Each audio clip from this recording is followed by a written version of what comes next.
nitubasaba nga enkya tunnaba kuziba bakomyewo ebisumuluzo, bakomyewo emmotoka amangu ddala nga bwe kisoboka. Tusaba gavumenti era twagiwandiikidde dda etuyambeko ku kigambo kya security. Ekyo kye kiragiro kya Myuka Ssenkulu wa Makerere University kiyayisizza olunaku lw'eggulo ng'ayagala ebintu bya yunivasite byonna bikomezebwewo abo ababitwala.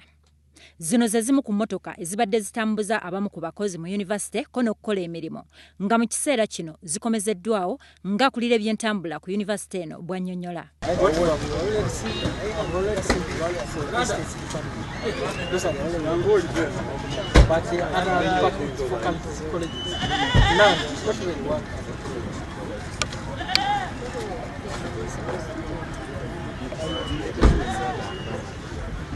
All so long as it's a university property, whether it's a project and a university and parked here, then surrender the key to but none apart from the state.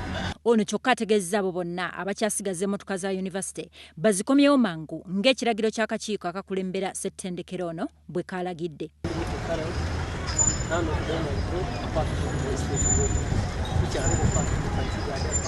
Ssettendekero wa Makerere Namusirifu nga kizibu n'okulaba wadde yeefaananyiriza omuyizi atambula ebibye.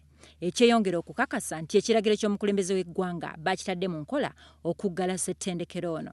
Tukwatirizza ow'ebyokwerinda ku ssettendekero ono Afande Jackson Mukyunguzi ategeezza nti embeera nnungi ku ssettendekero yenna nga n'obukuumi buli gguluggulo. Bakakensa babawadde order okukomawo ebya gavumenti moroka n'ebisumuluzo era kansuubire bali mu budde kubanga singa nkugwako enkya ng'oli porofeso olina moroka ya gavumenti ku bbaara oba ku biiki oba ku kyaki tujja kusiba busibi zizo zirabe zitandise n'okuyingira mu ezo eza bbulu.